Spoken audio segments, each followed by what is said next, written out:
নমস্কাৰ আপোনালোকৰ বহুতৰে আমাক কুৱেশ্যন সুধি থাকে যে আপোনালোকে অকল গুৱাহাটী নগাঁও বা ডিব্ৰুগড় শিৱসাগৰ এইসমূহ জেগাতহে কাম কৰে নেকি বা আপাৰ আছামৰ ফালেহে আপোনালোকে কাম কৰে নেকি লোৱাৰ আছামৰ ফালে আপোনালোকে কাম নকৰে নেকি ধৰক নলবাৰী কোকৰাঝাৰ বঙাইগাঁও দৰং চিপাঝাৰ এইসমূহ ঠাইত আপোনালোকে কাম নকৰে নেকি এনেকুৱা বহুতৰে কুৱেশ্যন আছে তো মই সকলোকে ক'ব খোজোঁ যে আমাৰ গোটেই অসমতে কাম চলি আছে আৰু অসমৰ প্ৰায় সকলো ডিষ্ট্ৰিক্টতে আমাৰ অফিচ আছে আৰু প্ৰত্যেক ডিষ্ট্ৰিক্টৰ পৰাই কামবোৰ নিয়াৰিকৈ চলি আছে আপোনালোকেও যদি কৰাওঁ বুলি ভাবে তেতিয়াহ'লে যদি ভাবিছে তেতিয়াহ'লে মই আপোনালোকক এবাৰ আমাৰ ছিষ্টেমটোৰ বিষয়ে আগত অৱগত কৰাইছোঁ যদিও আকৌ আজি এবাৰ মই কৈ দিছোঁ যে আমি আপোনালোকৰ পৰা উইথ মেটেৰিয়েলছ কণ্টেক্ট ল'ম আৰু আপোনালোকে আমাৰ লগত 6 মাহৰ পৰা 1.5 বছৰলৈকে এগ্ৰিমেণ্ট কৰিব পাৰে তাৰ ভিতৰত মালৰ প্ৰাইচ যিমানেই যি বাঢ়ি নাযাওক কিয় আমাৰ লগত প্ৰাইচ ছেমেই থাকিব সদায় আৰু আপোনালোক চিকিউৰ হয় যে মানে আপোনাৰ যিটো বাজেট ফিক্স হ'ব সেই বাজেটটোতে আপোনাৰ কামটো সম্পূৰ্ণ হ'ব আৰু আমি উইথ মেটেৰিয়েলছ কণ্টেক্ট লওঁ যদিও মেটেৰিয়েলছ আমি যিয়ে ব্যৱহাৰ কৰোঁ প্ৰত্যেকটো মানে সামগ্ৰী কাষ্টমাইজ হয় আপুনি চিমেণ্ট কি ব্যৱহাৰ কৰিব ৰড কি ব্যৱহাৰ কৰিব মানে কালাৰ পুটি টাইলছ দৰ্জা খিৰিকী গিল হওক ফল চিলিং মডুলাৰ কিটচেন প্ৰত্যেকটো বস্তু কি ব্ৰেণ্ডৰ ব্যৱহাৰ কৰিব কেনেকুৱা ধৰণে ব্যৱহাৰ কৰিব প্ৰত্যেকটো বস্তু এগ্ৰিমেণ্টত আপোনাক সুধিয়ে লিখা যায় চ' আপোনাৰ নিজৰ মতে আপুনি কাষ্টমাইজ কৰি পেলাই কামটো কৰাব পাৰে আৰু তথাপিতো আমাৰ কালাৰ চইচ হওক টাইলছৰ কালাৰ চইচ হওক বা ফল চিলিঙৰ ডিজাইন চইচ হওক আৰু ঘৰৰ ফ্ৰণ্ট এলিভেশ্যনটো আপোনাৰ কেনেকুৱা হ'ব সেইখিনি কমপ্লিট আপোনালোকে নিজে চিলেক্ট কৰি ল'ব পাৰিব আৰু প্ৰত্যেকটো বস্তু ধৰক আপোনাৰ structural drawing room plan front elevation এই গোটেইখিনি বস্তু আমাৰ ফালৰ পৰা দিয়া যাব আৰু আমি উইথ মেটেৰিয়েলছ কণ্টেক্ট ল'লেও মেটেৰিয়েলছবিলাকতো কাষ্টমাইজ হয় বুলি ক'লোঁ আৰু তাৰ লগতে এইটো কথাও কৈ থওঁ যে আমি এগ্ৰিমেণ্টত আপোনালোকে যিখিনি সামগ্ৰী লিখায় তাৰ বিপৰীতে যদি কিবা অন্য সামগ্ৰী আহে বা মেটেৰিয়েলছত যদি কিবা আপোনালোকে ভেজাল পায় বা 2 নম্বৰী কিবা সামগ্ৰী পায় তেতিয়াহ'লে সেইখিনি বস্তু আপোনালোকে লগালগ ৰিটাৰ্ণ কৰিব পাৰে বা সেইখিনি বস্তু আমি ব্যৱহাৰ কৰাত আপোনালোকে বাধা দিব পাৰে সেইখিনি কমপ্লিট ৰাইটছ আপোনালোকৰ হাতত থাকিব আৰু আপোনালোকে আমাৰ লগত যিমান দিনৰ ভিতৰত এগ্ৰিমেণ্ট কৰিব আমি সিমান দিনৰ ভিতৰতে আপোনালোকক কমপ্লিট কৰি উলিয়াই দিম আৰু কামৰ যিবিলাক কোৱালিটি পাব কামত যদি আপোনাৰ কিবা আমাৰ ডিফেক্টটো আহে ধৰক এনেকুৱা নহয় যে প্ৰত্যেকটো কাম একদম 100% শুদ্ধই হ'ব কাৰণ আমি কৰোঁ যদিও আমাৰ নিজৰ হাতেৰে আমি কামসমূহ নকৰোঁ চ' আমিও চোৱা চিতা কৰা যায় কেতিয়াবা সৰু সুৰা কিবা খুটি নাটি আহিব পাৰে কামত চ' তেনেকুৱা যদি আমাৰ খুটি নাটি আহে আপোনালোকক যেনেকুৱা মানে হেৰিয়াতে নহওক কিয় চিটুৱেশ্যনতে নহওক কিয় সেইখিনি কমপ্লিট আমি ৰিস্ক লৈ আমি সম্পূৰ্ণ শুদ্ধ কৰি দিয়া দায়িত্ব আমাৰ থাকে গতিকে সেইখিনি আপোনালোকে কেতিয়াও টেনশ্যন ল'ব নালাগে যে কামটো এনেকৈ আমি ঠিকাত দি দিম কামত যদি কিবা ভুল হয় বা কিবা ডিফেক্ট হয় তাৰ ৰিস্ক কোনে ল'ব তো সেইখিনি কমপ্লিট আমাৰ দায়িত্ব থাকে যদি কামত কিবা ডিফেক্ট আহেও সেইখিনি কমপ্লিট আমি ৰিস্ক লৈ আমি আকৌ সম্পূৰ্ণ শুদ্ধ কৰি দিয়াৰ দায়িত্ব আমাৰ থাকে আৰু আপোনালোকে যিটো টাইম ডিউৰেশ্যন দিব সেই টাইম ডিউৰেশ্যনৰ ভিতৰতে আমি কমপ্লিট কৰাৰ মানে সম্পূৰ্ণ প্ৰয়াস কৰোঁ আৰু আমাৰ চিম্পল নহয় আপোনালোকে দেখি আছে চাগে কমপ্লিট মডাৰ্ণ ডিজাইনৰ ঘৰবোৰ হয় ডাইৰেক্ট বক্স টাইপৰ হওক বা এনেকুৱা ধৰণৰ আমাৰ ঘৰবোৰ নবনে কমপ্লিট মডাৰ্ণ ডিজাইনৰ ঘৰবোৰ বনে আৰু এতিয়া মই দুটামান আপোনালোকক চিভিল ৰিলেটেড কথা ক'ম বা কনষ্ট্ৰাকশ্যন যদি আপোনালোকে কৰে তো কিছুমান জানিবলগীয়া দুটামান কথা কৈ থওঁ যিখিনি বস্তুৱে আপোনালোকক অলপ হ'লেও উপকাৰ কৰিব বুলি মই ভাবোঁ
মই প্ৰথমতে অলপমান আপোনালোকক কভাৰিঙৰ বিষয়ে ক'ম যে কভাৰিং আমি কিয় দিব লাগে।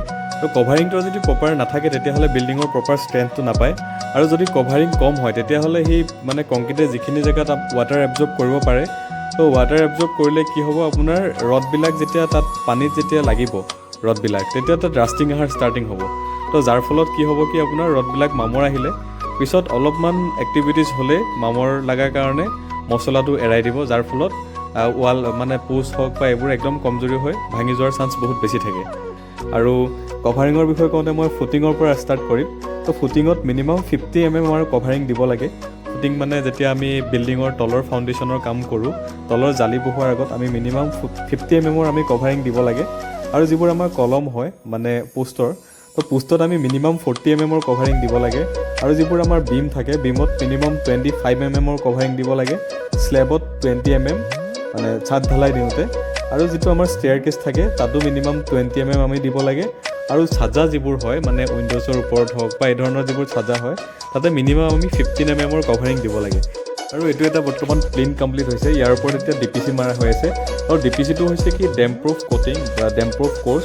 তো ইয়াৰ অৰ্থ হৈছে কি যাতে তলৰ পৰা আমাৰ যিবোৰ পানী যাব, গ্ৰাউণ্ড লেভেলৰ পৰা যিবোৰ ইটাৰ জৰিয়তে যিবোৰ পানী ওপৰলৈ উঠিব, তো ইটাৰ পৰা ওপৰলৈ পানীটো উঠাত বাধা দিয়া বস্তুটোৱে হৈছে DPC। তো এই DPCটো আপোনালোকে প্লাষ্টিকৰো দিব পাৰে, মেটেলৰো দিব পাৰে, অন্যথা আপুনি কংক্ৰিটৰো দিব পাৰে। তো আমাৰ বেছিকৈ কংক্ৰিটৰে দিয়া যায়। তো যাৰ কাৰণে কি হয়, তলৰ ফালৰ পৰা যাতে ওপৰলৈ পানীটো নুঠে আৰু দুটা ইটাৰ মাজত এটা মানে লেয়াৰ হয়, সেইটো আমাৰ DPC বুলি কোৱা যায়। আৰু সেইটো কাৰণে দিয়া যায় যে তলৰ ফালে যিবোৰ পানী আছে সেইবোৰ যাতে ওপৰত গৈ ওপৰৰ ইটাটো ডেমেজ নকৰে, বা যিবোৰ আমাৰ কালাৰ পুটি পিছত মাৰিব সেইবোৰ যাতে চকলাকৈ এৰাই নাযায়। তো DPCটো দিয়াটো সেইটো কাৰণে খুব জৰুৰী। DPC যিটো আছে সেইটো সাধাৰণতে প্লিন্থ লেভেলতে দিয়া যায়। আৰু ইয়াতে যিকোনো আপোনালোকে ৱাটাৰ প্ৰুফিঙৰ মানে সামগ্ৰী দিব পাৰে, লাইক ধৰক বিটুমিন কোটিং কৰিব পাৰে, বা ইয়াতে বিভিন্ন ধৰণৰ ডক্টৰ ফিক্সিটৰ বা এনেকুৱা ধৰণৰ যিবোৰ ৱাটাৰ প্ৰুফিঙৰ কেমিকেল আছে সেইবিলাক আপোনালোকে দিব পাৰে। আৰু আমাৰ বেছিভাগ মানুহৰ এটা ভুল ধাৰণা আছে যে এটা পোষ্ট ঢালাই কৰোঁতে তাত ৰডৰ পৰিমাণ যিমান বেছি হয় সিমান বেছি পোষ্টৰ বা বিল্ডিংটো সিমান বেছি মজবুত হ'ব। আচলতে তেনেকুৱা একো নহয়। এইটো আপোনালোকৰ মজবুতৰ এটা কথাৰ ওপৰতে নিৰ্ভৰ কৰিব যে ছেকশ্যন আৰু ছাইজ যিমান বেছি ডাঙৰ হ'ব ছাইজটো, তো সিমান বেছি মজবুত হ'ব পোষ্টবিলাক। তো সেইটো ছাইজৰ ওপৰত ডিপেণ্ড কৰিব। আৰু এটা কথা মনত ৰাখিব, যিটো আমাৰ ষ্টীল ব্যৱহাৰ কৰিব সেইটো কলম এৰিয়াৰ 0.8%তকৈ বেছি হ'লেই হ'ল। তো তাতকৈ বহুত বেছি ৰড দিব নালাগে। যিবোৰ আমাৰ থিয়ৰিত থাকে সেইধৰণে আপোনালোকে কলমত ৰডসমূহ দিলে হ'ল, বহুত বেছি দিও লাভ নাই। আৰু এইটো আছাম টাইপ ঘৰ হয়, তো এইটো বৰ্তমান আমাৰ কাম চলি আছে। তো এইটো এটা আমাৰ প্লেন কমপ্লিট হৈছে, ইয়াতে আৰ্ট ফিলিঙৰ কাম চলি আছে আৰু বালি মাটি দিয়া হৈছে। চ' ইয়াতে যে আপোনালোকে অলপ মাটি ভৰাই কম্পেক্ট কৰিব লাগিব তেনেকুৱা একো কথা নাই, যিমান পানী মাৰিব সিমান বহি যাব। আৰু এটা কথা যে ইয়াত আমি তলত যিবোৰ গ্ৰাউণ্ড লেভেলত আমি যিবোৰ প্লেন বিম মাৰোঁ, সেই বিমবোৰে আচলতে মাটিক কেতিয়াও লোড নিদিয়ে। সি সদায় পোষ্টক দিব আৰু পোষ্টে ফাউণ্ডেশ্যনটোক দিব, মানে জালিখনক দিব বা ফুটিঙত দিব। গতিকে আমি যিবোৰ ফ্ৰেম ষ্ট্ৰাকচাৰ বনাওঁ তাত আমাৰ সাধাৰণতে একদম ফুটিঙত যিখিনি আমি কাম কৰোঁ সেইখিনি ভালদৰে মন দি কৰিব লাগে। সেইখিনি কামত যাতে অলপো মানে হেৰাফেৰি নহয় বা অলপো যাতে তাত কমজুচ নকৰে। তো সেইটো যিমান ষ্ট্ৰং হ'ব ঘৰটো সিমান বেছি ষ্ট্ৰং হ'ব। গতিকে আমাৰ এইটো ফ্ৰেম ষ্ট্ৰাকচাৰ হয়। তো ইয়াৰে যিটো লোড আছে, ডেড লোড আছে, সেই লোডটো গৈ পেলাই সদায় মানে জালিয়ে পাব। কেতিয়াবা আমাৰ কিছুমান এনেকুৱা চিটুৱেশ্যন আহে যে আমি ৱালখন প্লাষ্টাৰ কৰিব নোৱাৰোঁ বা ছাইডৰ মানুহঘৰৰ পাৰ্মিশ্যন নাপায় প্লাষ্টাৰ কৰাৰ কাৰণে। তো তেনেকুৱা অৱস্থাত খালী ৱালখন এনেকৈ কেতিয়াও এৰি দিব নালাগে। তো প্লাষ্টাৰ নকৰিলেও তাত চিমেণ্টৰ লগত ডক্টৰ ফিক্সিটৰ বিভিন্ন ধৰণৰ বস্তু আছে যে ৱাটাৰ প্ৰুফিঙৰ যিখিনি কোটিং আছে সেইখিনি কোটিংখিনি কৰাই দিব, যাতে সেইফালেদি ৱাটাৰ লিকেজ হৈ পিছত যাতে আকৌ ঘৰটোৰ মানে ৱাটাৰ লিকেজ হৈ পেলাই পিছত যাতে ৱালবোৰ চকলাকৈ এৰাই নাযায়। চ' এইখিনি বস্তু আপোনালোকে ধুনীয়াকৈ মন কৰি পেলাই চাই থাকিব। এনেকুৱা ধৰণৰ ইনফৰ্মেশ্যন থকা ভিডিঅ' আগলৈকো বনাই যাবলৈ চেষ্টা কৰিম। আৰু আমাৰ বহুতখিনি প্ৰজেক্ট চলি আছে যিখিনিত আমি ভালদৰে গৈ ভিডিঅ' বনাব পৰা নাই, বহুতখিনি কামো আগবাঢ়িছে। তো তেনেকুৱা কামবিলাকো আপোনালোকক দেখাম, আগলৈকো চাই থাকিব বাৰু। ধন্যবাদ সকলোকে, থেংক ইউ।